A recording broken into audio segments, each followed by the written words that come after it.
Hi hello నమస్తే welcome to ఫనీవర్స్. ఈరోజు మనం రివ్యూ చేసే movie name Kalinga. Movie name చాలా పవర్ఫుల్గా ఉంది. టైటిల్లో ఉన్న పవర్ మూవీలో ఉందా, మూవీ స్టోరీలో ఉందో లేదో తెలుసుకుందాం. స్టార్ట్ చేసే ముందు నా ఛానల్ని ఎవరైనా కొత్తగా విజిట్ చేస్తే please watch my previous videos, also please subscribe my channel. So late ఎందుకు, మనం రివ్యూ స్టార్ట్ చేసేద్దాం. కథలోకి వెళ్తే కళింగ అనే ఒక ఊరు. ఆ ఊరు పొలిమేర దాటి అడవిలోకి వెళ్ళిన వారు ఎవరూ తిరిగి రాలేదు. అదే ఊరిలో సారా కాస్తూ జీవిస్తుంటాడు మన హీరో లింగ.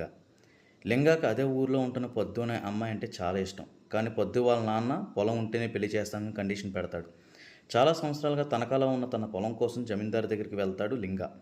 జమీందారు లింగ పొలానికి బదులుగా 4 ఎకరాల సంస్థాన భూమి ఇస్తాడు. ఆ భూమి అడవిలోనే ఉంటుంది. అడవిలో ఉండడం వల్ల పెళ్లి తర్వాత లింగ తను మరియు తన స్నేహితుడితో కలిసి అడవిలోకి వెళ్తాడు. అడవిలోకి వెళ్ళిన వాళ్ళు ఎవరూ తిరిగి రారు అని తెలిసినా కూడా లింగ తన స్నేహితుడితో కలిపి అడవిలోకి వెళ్తాడు. అడవిలో అందరినీ చంపుతుంది ఎవరు? చివరికి ఏమైంది? లింగ మరియు తన స్నేహితుడు అడవిలోంచి బయటకు వచ్చారా? ఇవన్నీ తెలుసుకోవాలనుకుంటే కళింగ చూడాలి. ఈ మూవీ ఎలా ఉందో చెప్పడానికి ముందు కొన్ని పాయింట్స్ చెప్పాలి భయ్య. ఈ సినిమా స్టార్ట్ అవడం ప్రహ్లాదుడు, హిరణ్యకశిపుడు వాళ్ళ స్టోరీ నుంచి స్టార్ట్ చేసి నరసింహస్వామి, సర్వేశ్వరుడు యుద్ధం గురించి, దాని తర్వాత ప్రత్యుంగాదేవి అవతారం గురించి ఇలా చాలా ఇంట్రెస్టింగ్ నోట్తో స్టార్ట్ చేశారు. దాని తర్వాత కథను 1922కి షిఫ్ట్ చేస్తూ కళింగ అనే ప్రాంతం, ఆ ప్రాంతం చుట్టుపక్కల ఏం జరుగుతుంది, జనాలు మిస్టీరియస్గా ఎందుకు బిహేవ్ చేస్తున్నారు, వాళ్ళు చంపుకోవడం, వాళ్ళ పార్ట్స్ని వాళ్ళే కట్ చేసుకుని వాళ్ళే తినడం, అంతా ఒక మిస్టీరియస్గా తీసుకుని వెళ్ళి సినిమాని చాలా ఇంట్రెస్టింగ్గా తీసుకొచ్చారు. అలాగే ఒక అడవిలోకి పొలిమేర దాటి అడవిలోకి వెళ్ళి 2 మినిట్స్లో మళ్ళీ మనం బ్యాక్ రావాలి.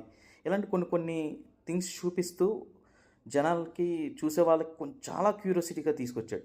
ఫస్ట్ హాఫ్ అంతా హీరోయిన్ మధ్య లవ్, అలాగే ఊరి పెద్ద తమ్ముడికి అండ్ హీరో మధ్య కాన్ఫ్లిక్ట్ ఇవన్నీ చూపిస్తూ, అండ్ ఊరి పెద్ద తన 4 ఎకరాలు హీరోకి ఇచ్చి 4 ఎకర్స్ కూడా అడవిలో పెట్టడం, హీరో ఆ 4 ఎకర్స్ కోసం అడవిలోకి వెళ్ళడం, ఇవన్నీ చాలా క్యూరియస్గా పెట్టి ఇంటర్వెల్ వరకు జనాల్ని కట్టి పడేశాడు.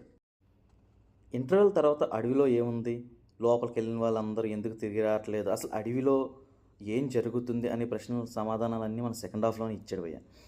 చివరిలో అసురపక్షి అనే పాయింట్ కొత్తగా అనిపించింది. అయితే సినిమా పరంగా చూసుకుంటే పాయింట్స్ బాగున్నప్పటికీ చిన్న చిన్న లోపాలు ఉన్నాయి. కళింగ కథకి వాయిస్ ఓవర్తో చెప్పించేశారు, కానీ ఇంకొంచెం డిఫరెంట్గా ఏమైనా కొన్ని విజువల్స్గా చూపించుంటే ఇంకా బాగుండేది. లవ్ స్టోరీ రొటీన్గానే ఉంది. కథ అక్కడక్కడ పక్కదారి పట్టినా ఓకే. కొంచెం డిఫరెంట్ స్టోరీ లైన్తో అయితే మాత్రం మనల్ని చూపించారు. హర్రర్ ఏమో ఏదో లైట్గా హర్రర్ పెట్టారు, కానీ అది మనకు నవ్వు వస్తుంది తప్ప భయం అయితే రాదు. మూవీ విజువల్ పరంగా చూసుకుంటే ఎక్కువ టైం నైట్లోనే షూట్ చేశారు. సో ఈ కొన్ని బాగానే ఉన్నాయి, కొన్ని చోట్ల మనకి మరీ అసలు ఏమీ కనిపించలేదు కూడా. అలాగే హీరో కమ్ డైరెక్టర్ మన ధ్రువ అయితే ఆకట్టుకున్నాడు హీరోగా. డైరెక్టర్గా అయితే హీరో కన్నా డైరెక్టర్గానే ఎక్కువ మార్క్స్ వేయచ్చు, ఎందుకంటే తను కొన్ని ప్లేసుల్లో తన మార్క్ని చూపించాడు కూడా. అలాగే హీరోయిన్గా చేసిన ప్రజ్ఞా నయన్ కూడా బాగానే ఉంది. హీరోకి హీరోయిన్ మధ్య వచ్చిన కెమిస్ట్రీ కొంచెం వర్కౌట్ అయింది కూడా. అండ్ బీజిఎం బాగానే ఉంది, అండ్ ప్రొడక్షన్ వాల్యూస్ కూడా ఓకే బాగానే ఉన్నాయి. ఇంకా విజువల్ ఎఫెక్ట్స్ పరంగా చూసుకుంటే మూవీకి తగ్గట్టు బాగానే ఉన్నాయి. ఆ ప్రత్యంగరాదేవి ఏదైతే క్లైమాక్స్లో వస్తారో ఆమె ఏదో సోసోగా చూపించేశారు. ఇంకొంచెం మంచిగా చూపించుంటే ఇంకా మూవీ నెక్స్ట్ లెవెల్కి వెళ్ళేదేమో. అండ్ ఏదైతే జమీందార్ గారు ప్రజలకు వచ్చిన సమస్యలు తీర్చడానికి అడవిలోకి వెళ్తారో ఆ పార్ట్ చూస్తే మనకు కాంతారా మూవీలో రాజుగారు అడవిలోకి వెళ్ళిన ఈ ఫీల్ అయితే వస్తుంది. సో ఏదైనా కొత్త స్టోరీ చూద్దాం అనుకున్న వారు ఎవరైనా ఉంటే ఈ మూవీని గో అండ్ వాచ్. ఈ మూవీకి నేను ఇచ్చే రేటింగ్ 2.5. ఈ మూవీ అక్టోబర్ 4th నుంచి ఆహాలో స్ట్రీమింగ్ అవుతుంది. Thank you for watching my video. Please do subscribe, like, share. Thank you.